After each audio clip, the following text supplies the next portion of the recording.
మనము ఏం చెప్పుకుంటున్నాం? పరమ గురువులతో ఎవరైతే పరిపూర్ణమై ఉన్నారో వాళ్ళ వైపు దృష్టి పెట్టాలి. వాళ్ళ వైపు పెట్టినప్పుడు మనము దృష్టి పెట్టి భగవత్ చింతనతో ఊరికే దృష్టి పెట్టడం కాదు. నాకు ఆ కోరిక కావాలి, ఈ సంకల్పాలు కావాలి, ఇది అవ్వాలి, ఇది అది కావాల్సి వచ్చినప్పుడే వాళ్ళు గుర్తుకొస్తారు అందరికి. చాలా మంది ఎప్పుడు ఏంటంటే మన కోరికలు తీరాలనుకున్నప్పుడు ఏదైనా కష్టం వచ్చినప్పుడు అప్పుడు గుర్తుకొస్తారు. అప్పుడు దాకా భగవంతుడి యొక్క గుర్తు ఉండదు. కాబట్టి మనం ఏం చేయాలి? అలాంటి పరిస్థితుల నుంచి దాటి నిరంతరము భగవంతుడిని మనం గుర్తుపెట్టుకోవాలి. అలాంటి పరిస్థితులు వచ్చినప్పుడు భగవంతుడే అన్నీ స్పెషల్‌గా చెప్పక్కర్లా. ఆ పరిస్థితి అనేది మనలో నుంచి తెలుస్తూనే ఉంటది భగవంతుడికి. మన పరిస్థితి అనేది భగవంతుడికి తెలుస్తూనే ఉంటది. మనమేమి చెప్పక్కర్లా.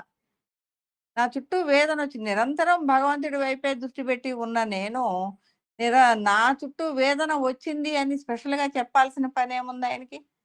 అది ఆయనకి తెలుస్తూనే ఉంటుంది గదా! కాబట్టి దానికి సొల్యూషను దాని టైంకి అది వస్తది. ఎంటనే నువ్వు భగవంతుడిని ప్రే చేస్తున్నావు గదా! అని వెంటనే నీకు ఇదిగో కష్టమొస్తుంది. మనం రెడీగా ఉండి ఆ కష్టాన్ని తీసేద్దాం అనేది గాదు. ఎందుకు అంటే ఆ కష్టం గురించిన అవగాహన నీకు రావాలి. అది ఎందుకొచ్చిందో, దేనివల్ల నువ్వు దానిలో చిక్కుకున్నావో, దాని అవగాహన నీకొచ్చినప్పుడు అది సొల్యూషన్ అయిపోతుంది. కాబట్టి అలాంటి పరిస్థితులు అనేది ఉంటాయి. మీరనుకుంటారు, మేము ఈ ఆధ్యాత్మికంలో జేరాము. మా ఓడ తిరగబడాలి అని అనుకుంటే, మా రోగాలన్నీ పోవాలి, మా యొక్క అష్టైశ్వర్యాలు రావాలి, మేము కోరుకున్నయన్నీ జరగాలి, ఇలా ఉండాలి, అలా ఉండాలి అని అనుకుంటే జరగలేదు అనుకుంటే చాలా పొరపాటు. మనం చేసేది ఏంటి అంటే పరిపూర్ణత్వమైన అవగాహన పెంచుకునే భగవంతుని వైపుకి ప్రయాణం చేయటం. దాని వైపు దృష్టి పెట్టినప్పుడు మిగిలినవన్నీ గూడా చాలా చిన్న చిన్న ఆలోచనలు, చిన్న చిన్న స్వల్ప విషయాలుగా అయిపోతాయి. కాబట్టి అలాంటి స్థితిలో మనము గురు పరంపర వైపు దృష్టి పెట్టినప్పుడు గురువులు మన వైపు దృష్టి పెట్టి వాళ్ళ చెయ్యి మనకందిస్తారు. అలాంటి స్థితిలో నేను చెప్పాను గదా! వాకిన్ అంటే వచ్చి నెత్తి మీద కూర్చొని నేను నిన్ను ఆక్రమించుకున్నాను. కాబట్టి నేను నిన్ను నడిపిస్తాను. నేనొక్కడినే నడిపిస్తాను అనేదేముండదు. దేవతలైనా, గురువులైనా ఏదైనా సరే. ఎలా ఉంటుంది అనంటే, నువ్వు దృష్టి ఎలా పెడితే అలా ఉంటుంది. నువ్వు ఒక్కళ్ళ మీదే పెట్టినప్పుడు ఆ ఒక్కళ్ళ మీదే అదొక్కటే నీలో ఎదుగుతుంది. నువ్వు సమస్త విశ్వహృదయ సద్గురు పరంపర సమస్త విశ్వం మీద దృష్టి పెట్టినప్పుడు దేవతలు సకల చరాచరము సమస్త విశ్వము అంతా కూడా నీవై నీ వైపు దృష్టి పెడుతూ ఉంటుంది. నీవు ఎలా దృష్టి పెడితే అది నీ వైపు అలా దృష్టి పెడుతుంది. యద్భావం తద్భవతి. కాబట్టి ఒక దేవతల్ని, ఒక దీన్ని అలా పట్టుకోకుండా నేనందుకే చెప్తూ ఉంటాను. ఆహ్, పౌర్ణమి, అమావాస్య, ధ్యానాలు ఇలా ఒక దృష్టి పెట్టి చెయ్యకండి. మీరక్కడే ఉంటారు. ఎందుకు అంటే, ఇప్పుడు పౌర్ణమి మన చంద్రుడు మనకంటే చిన్నవాడు. మనం భూమి చాలా పెద్దది చంద్రుడి కంటే. మనం చంద్రుడి మీద దృష్టి పెట్టి ధ్యానం చేసినప్పుడు ఏమవుతుంది? ఇంకా చిన్నదయిపోతుంది. ఇంకా చిన్నదయిపోతుంది. పెద్దదాని వైపు దృష్టి పెట్టి ధ్యానం చేస్తే, నీ అవగాహన, నీ స్థితిగతులు నువ్వెంతగా పెట్టి, నీ భావన ఎంతగా పెట్టి ధ్యానం చేయాలి అనేది తీసుకోవాలి గానీ, అలా ఒకదాని మీద బెట్టి ధ్యానం చేయటము అనేది ఇంకా ఏ దేవత మీదో, దేవుడి మీదో లేకపోతే గురు పరంపర మీదో లేదో ఒక గురువు మీద దృష్టి పెట్టినా, వాళ్ళు దేని మీదైతే దృష్టి పెట్టుకున్నారో అది నీకు ఎన్‌లైట్ అవుతుంది. అంతేగాని ఇలా మనం గ్రహాల వైపు దృష్టి పెట్టి చంద్రుడు కూడా ఒక గ్రహమే. ఎందుకు అలా అలవాటు చేసుకున్నారో నాకైతే అర్థం గాదు. మామూలుగా అయితే సూర్యుడు ఆత్మకారకుడు, చంద్రుడు జ్ఞాన కారకుడు అని చెప్తాం. అంటే చంద్రుడు అంటే జ్యోత్స్నము, వెలుగులు అంటే చంద్రుడి నుంచి అంటే ఈ చంద్రుడు గాదు. గ్రహములో ఉన్న చంద్రుడు గాదు. మనలో ఉన్న జ్ఞాన ప్రకాశము. ప్రకాశము అనేది సూర్య భగవానుడుగా, జ్ఞానాన్ని చంద్రుడుగా మనం చెప్తారు. ఎందుకంటే ఈ సూర్య చంద్రులు అని గాదు. అలాంటి పోలిన స్థితిగతులని మీకు అవగాహన చేయటం కోసం సూర్యుడు ప్రత్యక్ష దైవము అని చెప్తారు. అంటే నీ ఆత్మస్వరూపము అలాగే వెలుగొందిపోతూ ఉంటుంది నిరంతరం. అంతటి ప్రకాశతుల్యంగా. చంద్రుడు జ్ఞానకారకుడు అంటే పౌర్ణమి నాటి చంద్రుడు ఎలా ఆహ్లాదంగా, ఆనందంగా, చల్లగా, పరవశంగా వెన్నెలను కురిపిస్తూ ఉంటాడో, మనలో ఉన్న జ్ఞానము, సమస్తములో ఉన్న జ్ఞానము కూడా అలాంటి ప్రకాశాన్ని, ఆనందాన్ని, వెలుగులని, ప్రశాంతతని, నిర్మలత్వాన్ని ఇస్తుంది.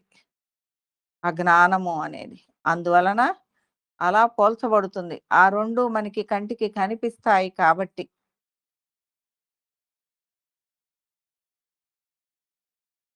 కాబట్టి గ్రహాల మీద దృష్టి పెట్టి ధ్యానం చేయటము, సంకల్పాల మీద దృష్టి పెట్టి ధ్యానం చేయటం చేయకండి. అయి అవసరం లేదు. మీ లోపలికి మీరు దృష్టి పెట్టి ధ్యానం చేయండి. మీ లోపలే సమస్తము ఉంది అన్న భావన తీసుకొని, అసలు ఏ భావన వద్దు. హాయిగా శ్వాస మీద ధ్యాస పెడతారు. శ్వాస తగ్గిపోతూ ఉంటుంది. మీ లోపలికి మీరు దృష్టి పెట్టుకుంటారు. అలాగే ధ్యానం చేయండి.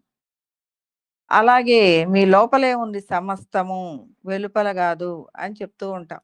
బయట నుంచి ఎనర్జీ లెవెల్స్ వస్తాయి.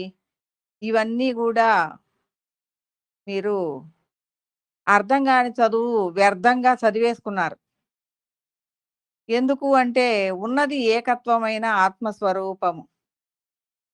ఎప్పుడైతే నీ మనసు అనేది నిన్ను జీవాత్మగా, పరమాత్మగా 2గా విడదీస్తుంది. నీ మనసు, నీ ఆలోచనలు అనేవి నిన్ను, నిన్ను వేరు చేస్తుంది.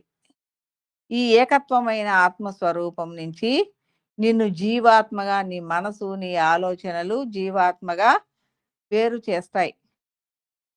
ఎప్పుడు తగ్గిపోతుంది.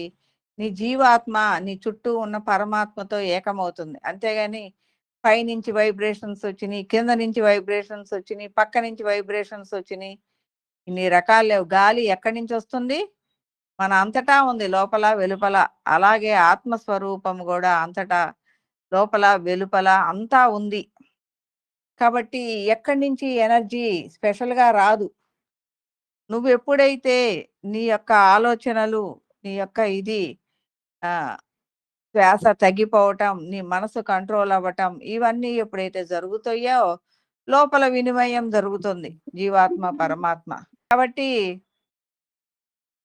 అలాంటి పరిస్థితుల నుంచి మనము ఇంతకు ముందు చెప్పిన రకరకాలైన విషయ జ్ఞానాలని వదిలిపెట్టి అసలైన నిజాన్ని పట్టుకున్నప్పుడు మీకు తెలుస్తుంది ఏది ఎలా వస్తుంది అనేది. అలా మనము ఆ విశ్వగురు పరంపర ఏదైతే పరిపూర్ణమైన వాళ్ళున్నారో వాళ్ళ వైపు దృష్టి పెట్టినప్పుడు వాళ్ళు మన వైపు దృష్టి పెడతారు. అలా నీ యొక్క తన్మయ చింతన అంటే భగవంతుడిని పట్టుకునేటప్పుడు ఎలా ఉంటుంది?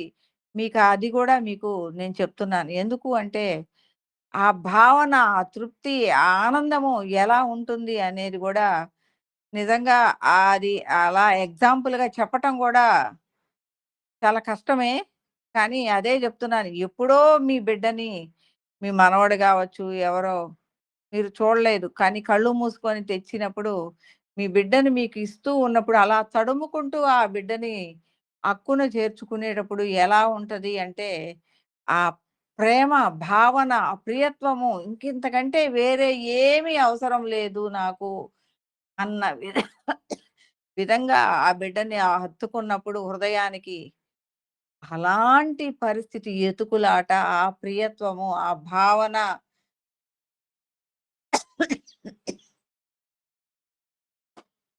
అలాంటి పరిస్థితుల్లో నీ హృదయము అనేది నిలబడిపోతుంది భగవంతుడిని పట్టుకున్నప్పుడు. అ అలాంటి పరిస్థితి మరలా పోవాలి అనంటే, నీవు నిరంతరము భగవంతుడి వైపే ధ్యాస పెట్టి ఒకసారి వచ్చింది పోయింది అంటే అదేమి పెద్ద విషయం గాదు. కానీ మరలా భగవంతుడిని అంత ప్రియంగా పట్టుకోగలిగిన పరిస్థితిలో మనముండాలి. అప్పుడే భగవంతుడిని పట్టుకున్నట్లు. అదే పరిపూర్ణతని సాధించినట్లు. అట్లాగని అయిపోయిందేమన్నా ఉంటుందా? ఏమీ ఉండదు. మిగిలిందేమైనా ఉంటుందా? ఏమీ ఉండదు. కానీ నీ యొక్క స్థితిగతుల అవగాహన, ఆ విషయ అవగాహన, ఆ స్థితి, నీ హృదయం యొక్క స్థితి, ఆ నిర్మలత్వము, శాంతి, ఆనందము అనేది ఆ అద్భుతాన్ని నిరంతరం అనుభవిస్తూనే ఉంటావు. చాలామంది అనుకుంటూ ఉంటారు అనుభవించవచ్చా? అనుభవించవచ్చు. అది అనుభవిస్తూనే ఉంటావు. మామూలు విషయాల్లో మామూలుగానే ఉంటావు.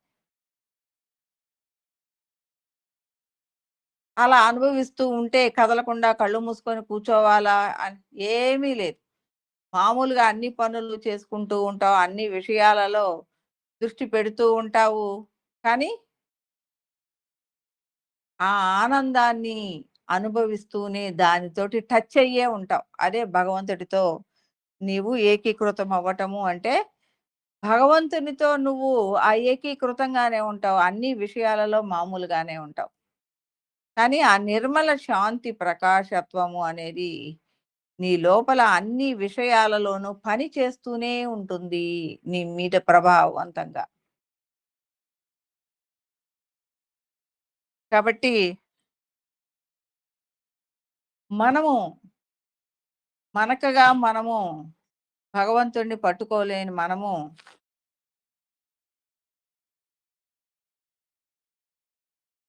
అలా గురు పరంపరని ఆశ్రయించినప్పుడు, భగవంతుడి వైపుకి దృష్టి పెట్టినప్పుడు,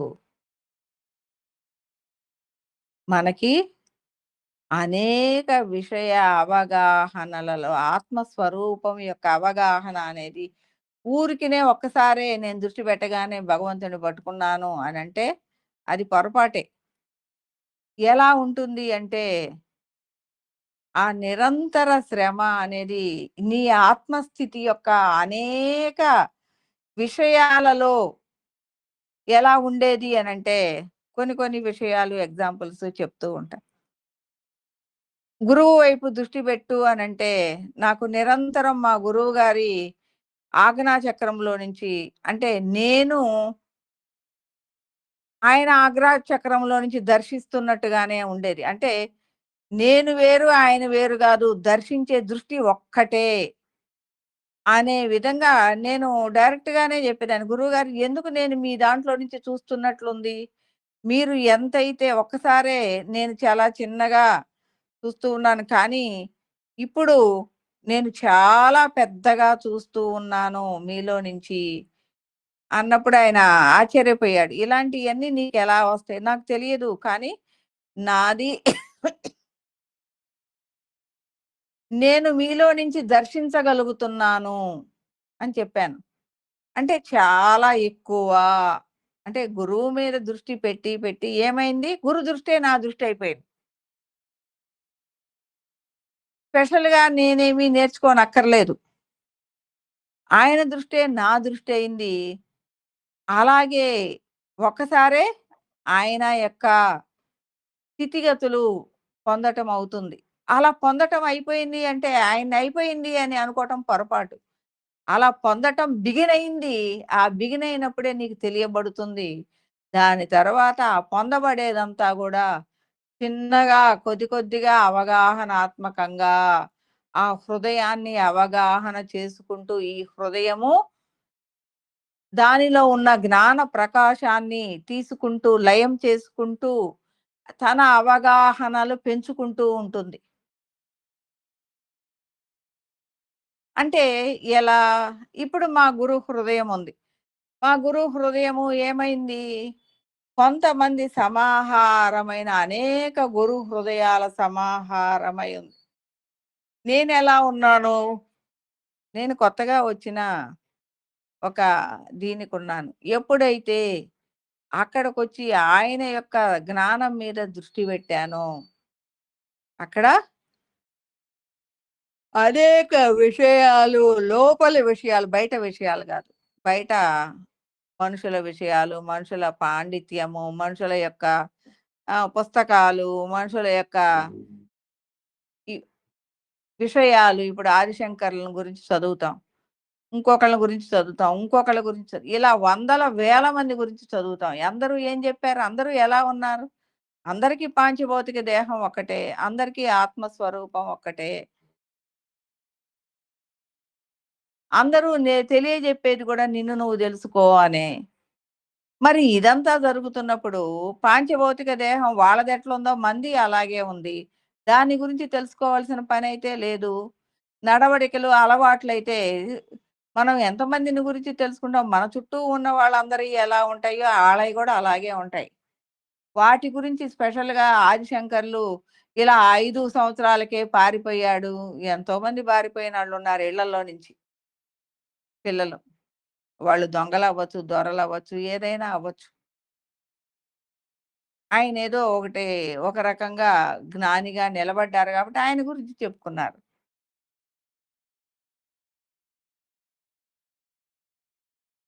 అంటే ఒక లోక ప్రయోజనానికి ఉపయోగపడ్డాడు గాబట్టి. లోక కంటకుడుగా వచ్చినా గూడా అలాగే జెప్పుకుంటారు. ఆ! ఎందుకంటే గాంధీ గారిని చంపిన గాడ్సేని ఎవరు మర్చిపోరు. అట్లాంటి విషయాలు కొన్ని కొన్ని ఉంటాయి. అట్లాగా మనం కూడా ఆ హృదయం మీద దృష్టి పెట్టినప్పుడు, ఆ హృదయ అవగాహనలు అట్ ద బిగినింగ్‌లో మనకు ఒక్కసారే బ్లింక్ అయినట్టు ఒక ఒరవడి తీసుకొస్తాయి. దాని తర్వాత చిన్నగా అవగాహన అవుతూ, అవగాహన అవుతూ A to Z. Z అనేదొచ్చేసింది. Z దాకా ఉంది అనేది అర్థమైపోయింది. కానీ మొత్తం వీటన్నిటి మధ్య ఇయన్నీ వచ్చేసినియి అంటే ఇప్పుడు బిగినయింది. ఏ, బీ, సీ, డి ఒక్కొక్క దాని గురించిన అవగాహన ఇప్పుడు వస్తుంది. ఎందుకు అంటే ఓహ్! ఏ టు జెడ్ అనేది ఉంది. ఇంతవరకు ఉంది అన్న అవగాహన వచ్చేసింది. దాని మీద ఎంటైర్ ఒక అవగాహనొచ్చింది. ఆ ఎంటైర్ అవగాహన నుంచి మళ్ళీ ఒక్కొక్కటి విశ్లేషణగా తెలియబడుతూ ఉంటుంది. అందుకే నేనేం చెప్తాను అంటే ప్రతి విషయం గురించి 1, 2, 3, 4, 1, 2, 3, 4, 1, 2, 3, 4 అంటాను. ఇవాళ వినయములో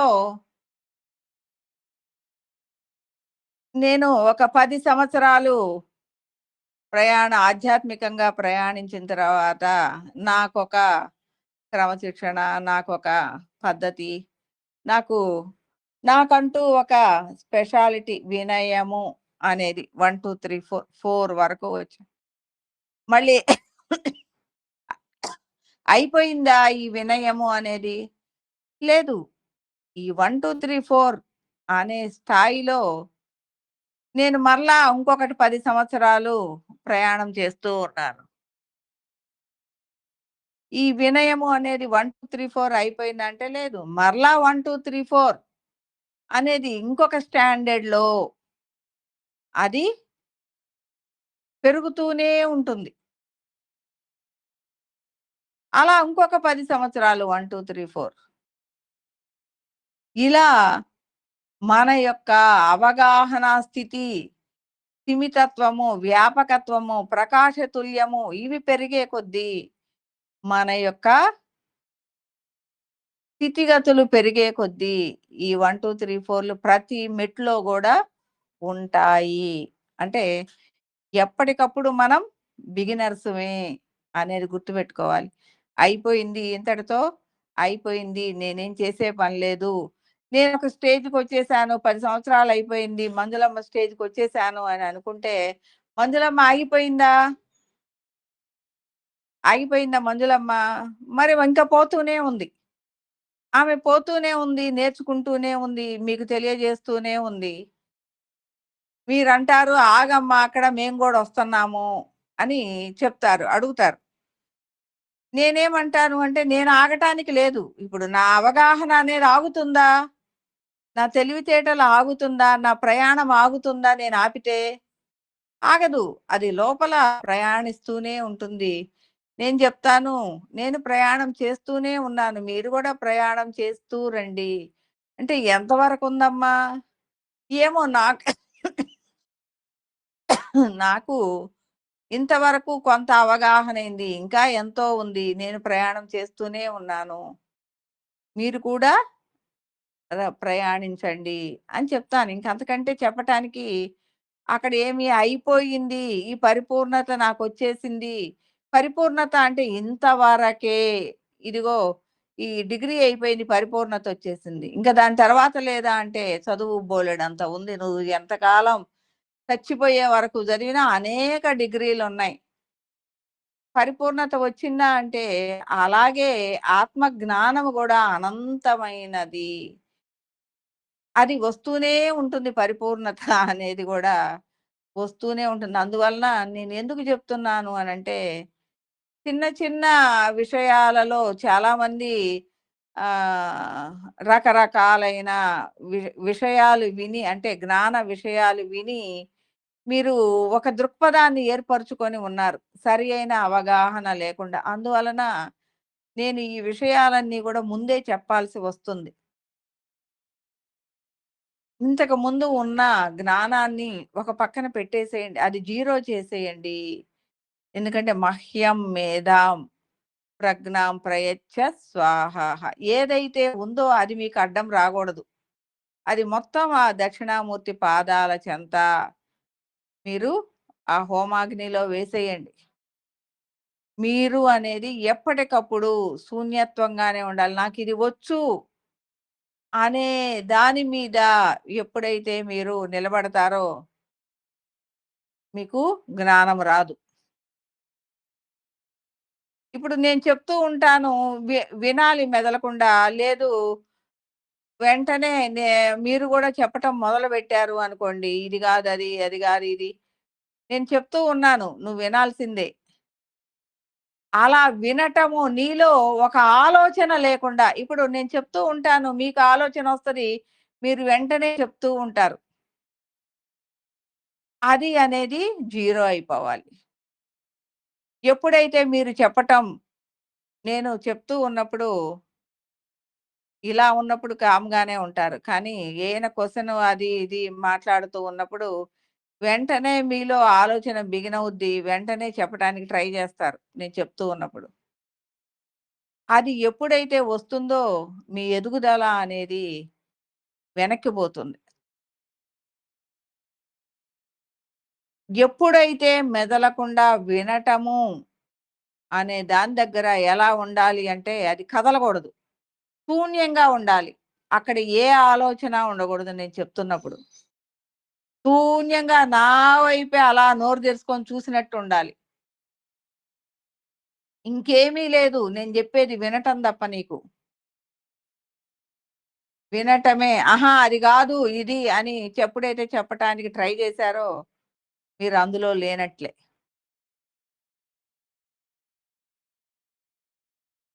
కాబట్టి అలాంటి గురువుకి చెప్తూ ఉన్నప్పుడు అలా మీరు యాక్సెప్టెన్స్‌లో లేనప్పుడు, విషయాన్ని యాక్సెప్టెన్స్‌లో లేకుండా ఎదురు జెప్పినప్పుడు మీకు కటింగ్ పడినట్టే.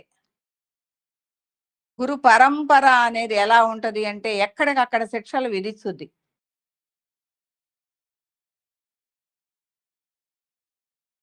నా నుంచి శిక్ష వచ్చింది అంటే అక్కడ మీరు మారాల్సిందే అని నేను ఖచ్చితంగా జెప్తున్నాను. మారకపోతే అది మీకింకా లేట్ అవుతుంది.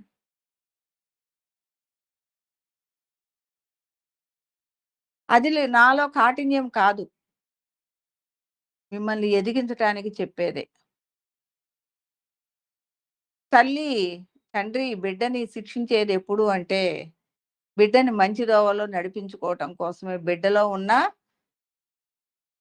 లోపాన్ని తొలగించుకోవటం కోసమే. ఎందుకంటే ఎంత ప్రేముంటే ఆ లోపాన్ని తొలగించాలి. నాకెందుకు, వాళ్ళెట్లుంటే నాకెందుకు, ఏమైతే నాకెందుకు అని అనుకున్నప్పుడు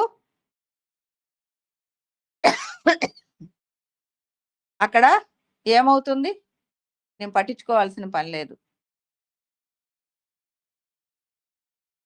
ఎప్పుడైతే పట్టించుకుంటున్నామో అక్కడ ఆ పద్ధతిగా, ఆ క్రమశిక్షణ అది వాళ్ళు నేర్చుకున్నప్పుడు వాళ్ళ యొక్క దశ, దిశ మారుతుంది. భగవంతుడి యొక్క అనుగ్రహము, దారి దొరుకుతుంది. లేదు అంటే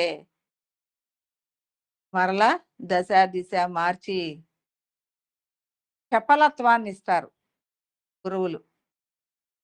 నీకు నువ్వే చపలత్వం వచ్చి మెదలకుండా పక్కకెళ్ళిపో. మన ప్రయాణంలో గురు హృదయానికి శరణాగతి, తన్మయ చింతన,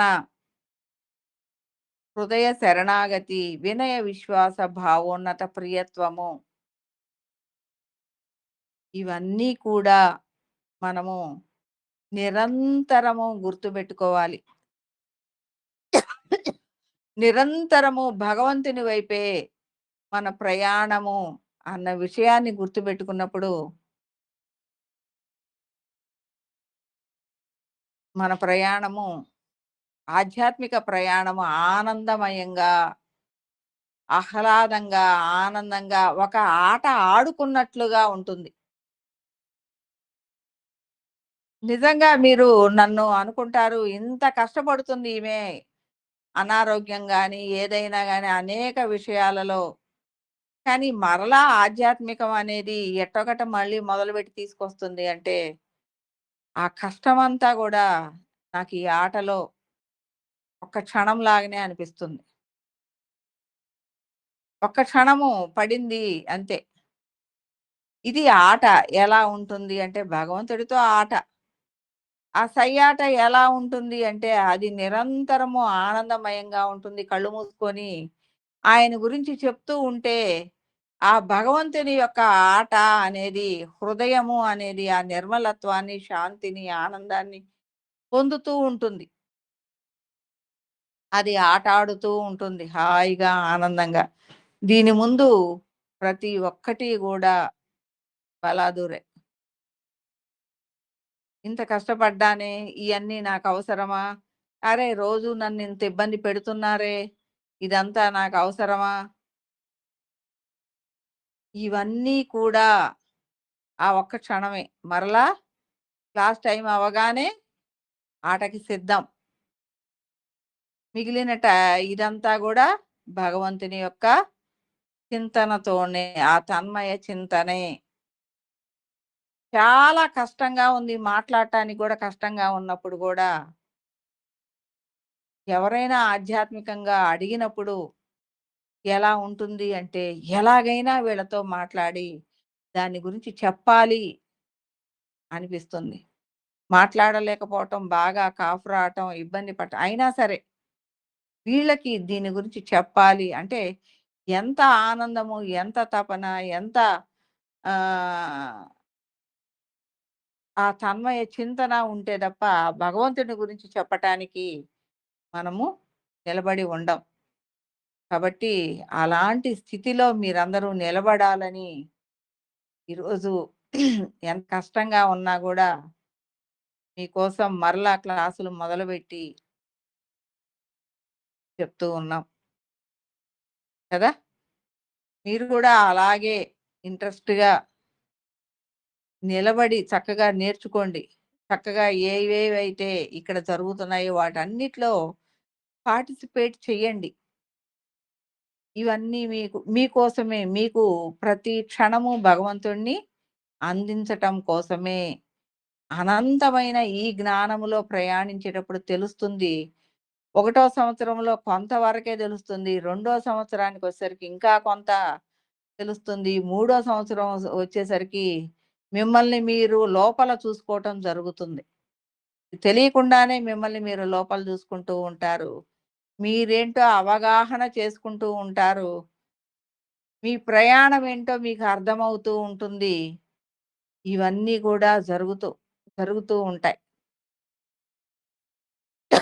అట్లాగని మరు సంవత్సరంలో అంటే ఎప్పుడుదప్పుడే జరుగుతుంది. ఎప్పటికప్పుడు కొత్తగానే ఉంటుంది ప్రయాణం. ఇప్పటికి గూడా నాకు కొత్తగానే ఉంటుంది. 10 సంవత్సరాలు అయిపోయింది. అయినా నేనిప్పుడు ప్రతి క్షణం కొత్తగానే నేర్చుకుంటూనే ఫీల్ అవుతూనే ఉన్నాను.